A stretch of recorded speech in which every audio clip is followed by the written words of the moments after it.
Okay, we're back to the Gemara on Samach Aleph and Beis.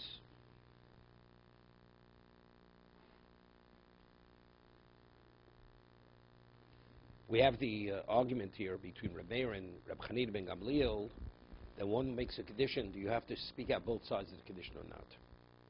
So we discussed yesterday tonight Bnei Gad Bnei Ruvain, the way Moshe expressed the other side of the condition. Was there anything superfluous in what he had said? And if there was something superfluous, why do you have to say those extra words? The answer is because he had to fully flesh out the second side of the condition. Rav Chaim Gamliel says there's nothing superfluous. Everything that he had said, because it would have been, to a degree, slightly ambiguous. So to make it clear what he meant, he had to fully say what he said. So therefore, there's no indication that he said the second side of the condition for the sake of establishing the condition, but rather that you should understand what he means. That if you don't do it, what actually is going to happen? Tanya, we learned in the Brisa, 6 lines from the top. Omer Reb Chanina ben Gamliel, Moshe l'ma'adov adomeh. What is it analogous to? The story with Bnei Gad Bnei Ruvain, with Moshe Rabbeinu speaking to the Bnei Gad Bnei Ruvain. L'odom shei mechalik nechos lebanav. Person was distributing his estate to his children, his assets to his children. Oma ploni b'nei yirash sada plonis. He says, this son will inherit this field. Ploni yirash b'nei yirash sada plonis. And this other son will inherit this field. Uploni b'nei, and my other son, yitei mosai mzuz. If he gives $200, v'yirash sada plonis, then he will get that field. So what is that? Vim lo yitain. And if he will not give the $200, yirash emechov b'shar nechosim. Then he will inherit together with his other brothers. It's almost verbatim, the equivalent case of what Moshe said to Gad Bnei Ruvain. If you cross with your brothers, you cross the Jordan, and you lead the Jews in battle, then you'll get what you want, the Transjordan side. If not, you'll inherit together with your brothers. Mi goram lo lira shemechov b'shar nechosim. What was the cause? Why did he, if he did not give the 200, why would he receive a portion with his brothers b'shar nechosim? Kfeilo, goram lo. Because he said because the father added, if you give and you don't give. So Mar asks, lo damya moshel masdisin. He says, but the allegory which he's giving to be the equivalent, it's not similar to the Mishnah. So let's just read Rashi over here.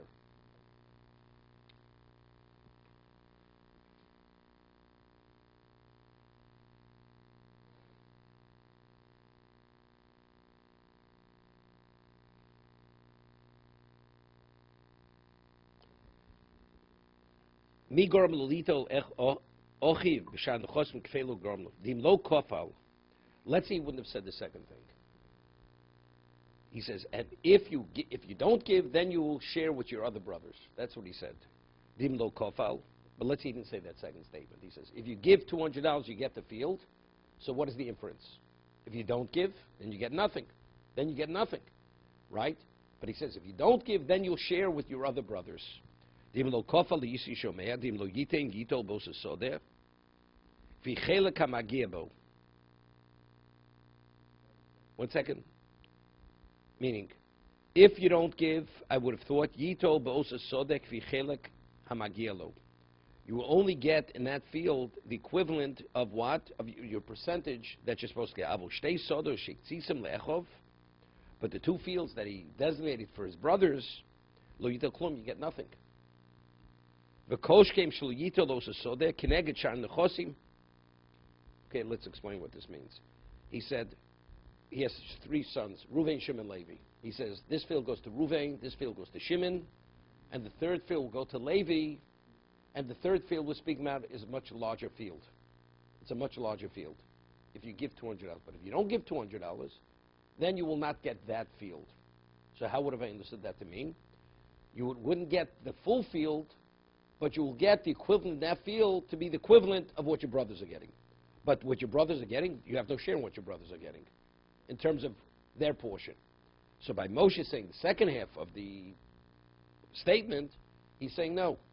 The field that you're having, you're not getting all that you were supposed to get, but you will share in the fields that your brothers are getting, which is Canaan, right? You will get it as part of that.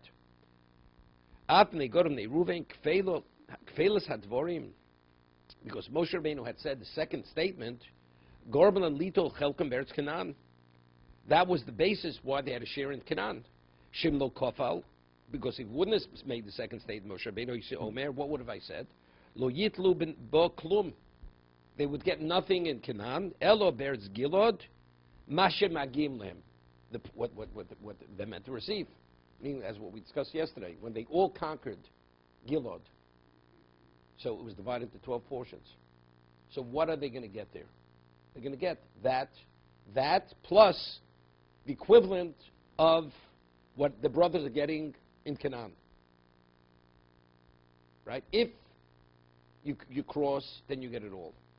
And if you don't cross, then you'll get in the Transjordan side the equivalent of what your brothers are getting in Canaan on the Transjordan side. No, that's without saying the other side. That's without saying. But now that he said the other side, so what would you do? If you cross, you get it all. And if you don't cross, then you will have your portion, which you had until now. And plus, you will divide, you'll get a 12th of Canaan. Okay? That's what he's saying.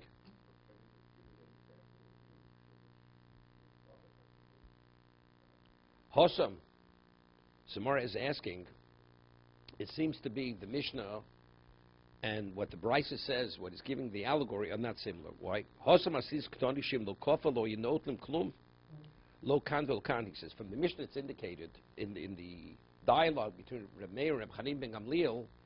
The reason Reb Chanina ben Gamliel says, you know why Moshe had to say the second part of the statement? Because it would seem that if they don't cross, they would get nothing. They get nothing. On that, right? And from the Brisa, it seems to be that he's giving this allegory to say what was the equivalent. Moshe said that what? They would have received the equivalent portion on the Transjordan side, the equivalent of what the brothers are receiving in Eretz Yisrael. So the Brisa and the Mishnah seems to be that Rabbi Chanina ben Gamliel is saying something else. You follow the difficulty?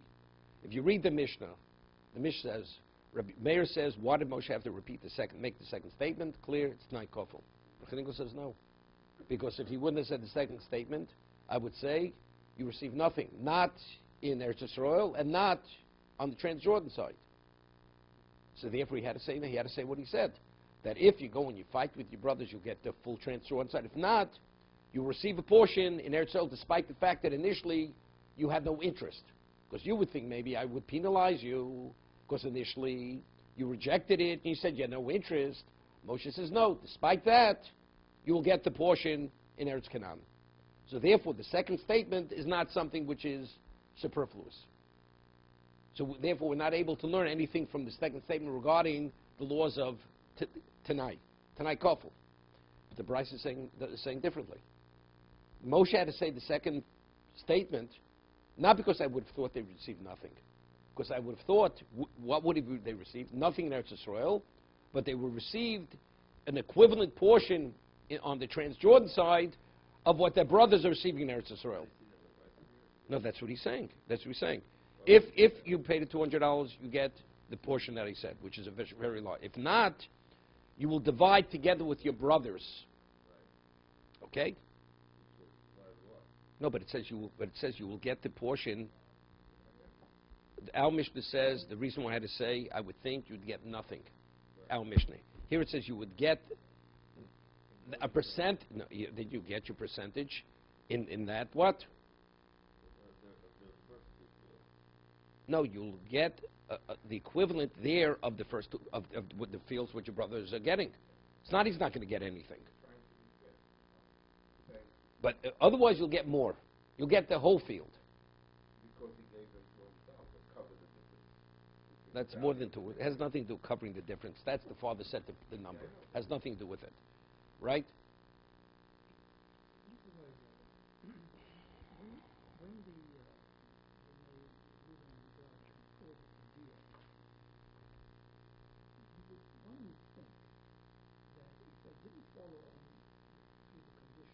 would be an adverse consequence to them. One would think that. But I'll tell you what the adverse consequence would What be. is that? That if you don't go across, meaning, as Tosas explains, to be the leaders and to lead the battle. Even if you go across to fight as your brothers, that's not enough. You have to lead the battle. You are the generals in the war. Then you will receive the Transjordan side. If not, then you receive an equal portion as everyone else will receive. Okay, so then they're doing exactly what their brothers are doing. Correct. No different. No different. And would they still have a share, their share on the They'll other have a side? 12th in the other side too. So as long as they fight and do their portion, there Correct. will be an adverse consequence. Correct. But if you do more, then you will have Correct. what you're asking. Correct. Correct. And if you did none, if you just hang out on the other That side. Tosas, see, Rashi is learning, even if they would, that's why I want to do Tosas inside. Rashi is learning that even if they don't cross whatsoever, they're going to get their portion. Because there's no adverse consequence. No, the adverse consequence is that you will not get, well, you'll just have a 12th on the Transjordan. Well, that's what Tosas is bothered with Rashi. That's let's read it inside. Let's read it inside. Pirsh Kochis, Dim lo yavru yitlu chelkom kfi amagim beretz gilod, shnosu b'kvar ve'im sayu itchem al beretz klau lo sharei lo sil l'kovsho. Kamash malon. So what Moshe is saying, that even if you would think, initially, if Moshe wouldn't have said the second statement, is Rav Chanina ben Gamliel, I would have said they would receive nothing in Canaan. Moshe says no, that even if you don't go, you will receive your portion in Canaan. So that Tosas is a problem. He says it's totally illogical. You're going to sit in a secure position, let your brothers fight the battle, conquer, and you're going to get an equivalent portion? There has to be some kind of adverse consequence. There has to be. This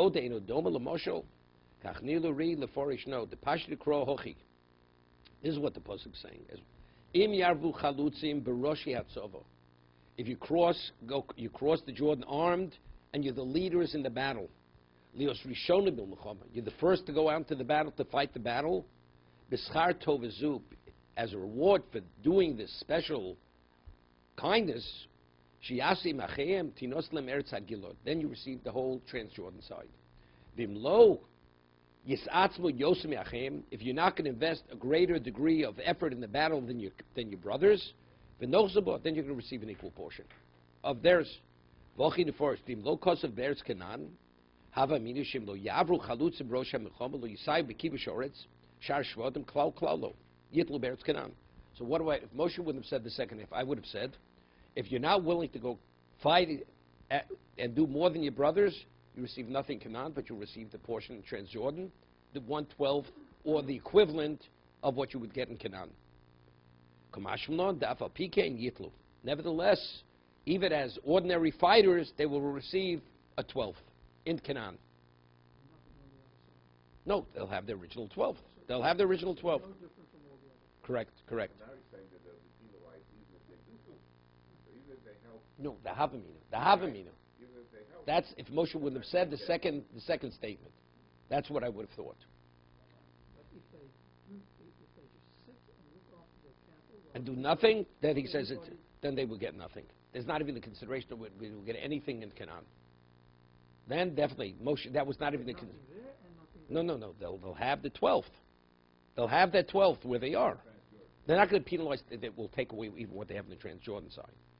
We'll let them remain where they are, but they're out of the picture. They're not getting the Transjordan side other than that small portion that they have, and Canaan they have nothing. No, if they don't help whatsoever. So that's why Tosfos rejects Rashi.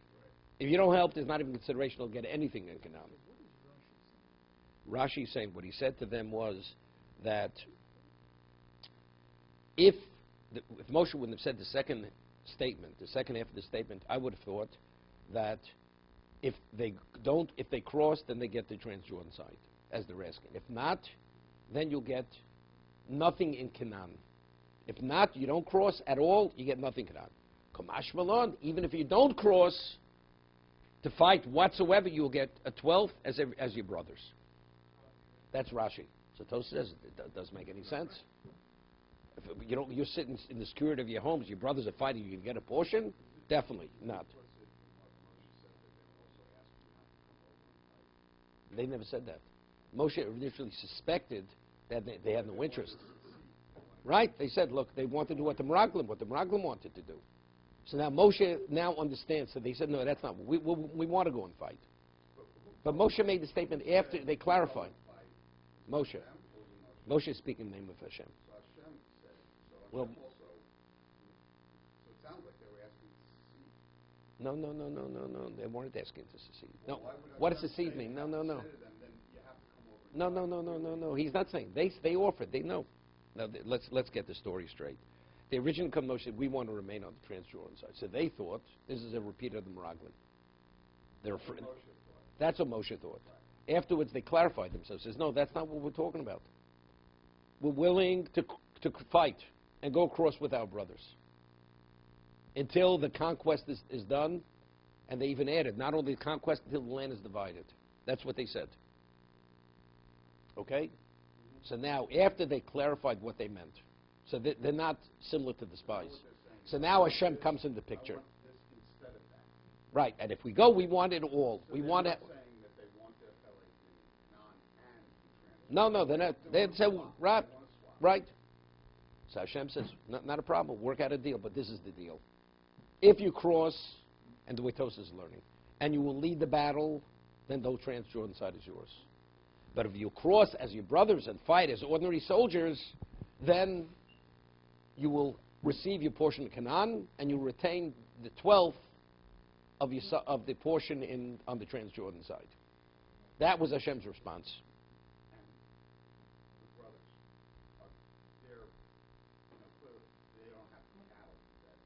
They don't have the herds. Okay, that's your problem. So they'll have to lease. So they'll have to lease the lands from their brothers on the Transjordan side, the grazing lands. They'll have to pay for it. Right. And they're okay with swapping their piece of 1/12 of Gilad or whatever. It's not even. Hashem is calling the shots over here. God is making the determination. It's not they have to be consulted with. Hashem says that's considered a fair exchange. The Jews themselves, outside of Bnei Gad and Reuven, they're not being consulted. Right? Moshe is saying what God says, this is the deal. If you people are willing, then we will make the swap. We'll make the exchange. If you're not willing, there's no exchange. So what will you receive? You receive the portion as your brothers. That's it.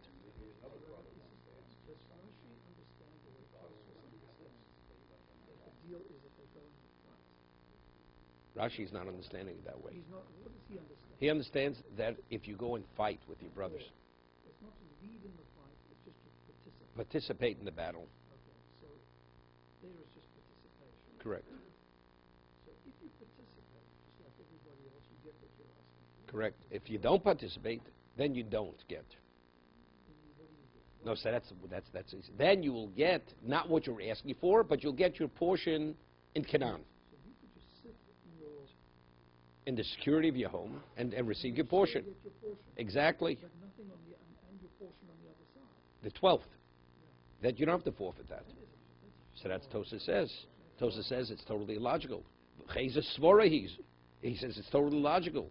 They're going to sit in the security of their homes, and your brothers are going to fight on your behalf, and you're going to receive a portion. Because that is exactly what the spies, that is what No. This is even after they clarify themselves. No. Before they... If they renege and they just sit there, that was what Moses feared. That would be discouraging the hearts of the brothers. No, they said, we don't want to enter into the land at all. They're fearful because they're afraid. They said, we're not afraid. We're not afraid to fight. No, I understand that. But if they didn't participate, I'm dealing with Russia now. If they didn't participate, they would be doing what Moses thought would discourage the hearts of their brothers. You're sitting over there, you're not going in. All the things that he said, that's what would happen. And yet there's no adverse consequence to it. That seems hard. No, Rashi's learned the adverse consequence is that you won't get what you're asking for. Okay, so that's Tosa's problem. Tosa has a problem with this. Yeah. The great Rashi would understand it that way. Logically, the price that has gone up with Amin's statement of condition. In other words, he's not going to give That's the Gemara's He's not question. going to give an example that doesn't line up. So that's with that. That's You that. can't say that they're different. Good, They good, good. have to be the same. Well, the Gemara's going to answer it. The Gemara's going to answer. Seems to be the Bryce is saying differently than the Mishnah. It's unrelated. If I give a clarification Yeah. to Marshall, it's going to actually have to be the same. One second. and One therefore second. you're Good, gonna good, work good, backwards. good, good, good, good. The Gemara's going to explain this, right? That's why we have a Gemara, right? Okay. Logically, to use it, right? No, no, no. So now we have to redefine what we think Rabbi Chanina ben Gamliel actually said in the Mishnah. What the Gemara is going to answer, is this: the discussion. The Gemara started to say like this: seemingly, what Rabbi Chanina ben Gamliel is saying to Rabbi Akiva, to Rameir is correct, right? He has to say the second part because otherwise, how do I know where? Right? I'd say maybe they shouldn't receive anything, right? So what does Rabbi Meir say to Rabbi Gamliel? But it would have been enough to say v'nochsabo. You don't need Eretz Canaan. Okay? But that the Mishnah doesn't discuss. See, the Mishnah stopped at one point of the discussion. The Gemara goes and extends that discussion. The Brisa is come through the Moshel is addressing the continued discussion. Okay? That's what it goes. Nochsabo means you should receive the portion on the Transjordan side. So Eretz Canaan is still superfluous. Okay.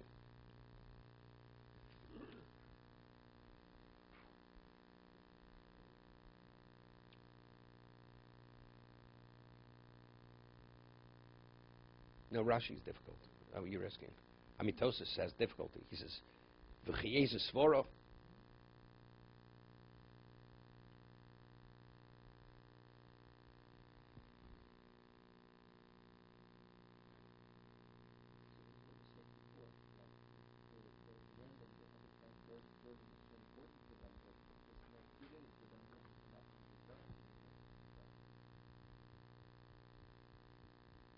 No, but we're saying if they don't go across, they still can get their portion in Canaan, even though they didn't fight, even as ordinary soldiers. I say, he says, what kind of svara is this? Why should they get the portion?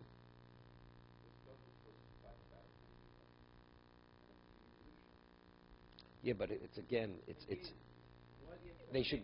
How could you say they have to be penalized? Factually, they have to fight. They had to fight. They had to go fight. If nobody fought, then if one of the tribes didn't fight, would they keep their portion and transfer and their portion of Canaan? According to Rashi, yes. Then why? So it's the same question. So that's Tos's problem. No one else needed to be told if you don't do it, then it's a ramification. Everyone just knew they had to do it. You see, let's understand something. You see, look, Eretz Yisrael is not an acquisition. Is it an individual acquisition? I mean, just to understand Rashi. They have to be penalized. But to forfeit their share, even if they don't go to battle, they still. I'll give you an example. We have Machzah Shekel. You know, there's a discussion. You know, there's a famous Reb Kiveger. The Mishnah says in Shkolim that who gives the Machzah Shekel? It's explicit in Torah. Only from the age of 20 and above, when you're of conscription age. Right? From the age of 20, you have an obligation to Machzah Shekel. Anybody who's less than 20 doesn't give a Machzah Shekel. A woman does not give Machzah Shekel. Right? Because a woman is not conscripted into battle. So the difficulty is, there's no difficulty.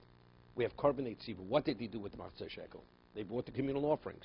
What was the value of the communal offerings? It atoned for Klal Yisrael. So the people did not give the Machzah Shekel. Were they beneficiaries of that kapora? Because they didn't participate. The answer is, you're part of Klal Yisrael. As long as you're part of Klal Yisrael, you're part of the Jewish people, whether you participate financially, that's irrelevant. Right? This is a kapora for Klal Yisrael. How did you purchase it with the money that was given? Who has the obligation to participate? Men from the age of 20 and above. Women not. Men above less than 20 have no obligation. It's Klal Yisrael's korban. The conquest is not Reuven, Shimon, Levi, Yehuda's conquest. It's referred to, it's the conquest of Klal Yisrael. That's what it is. It's the conquest of Klal Yisrael. So whether a tribe participates or doesn't make a difference.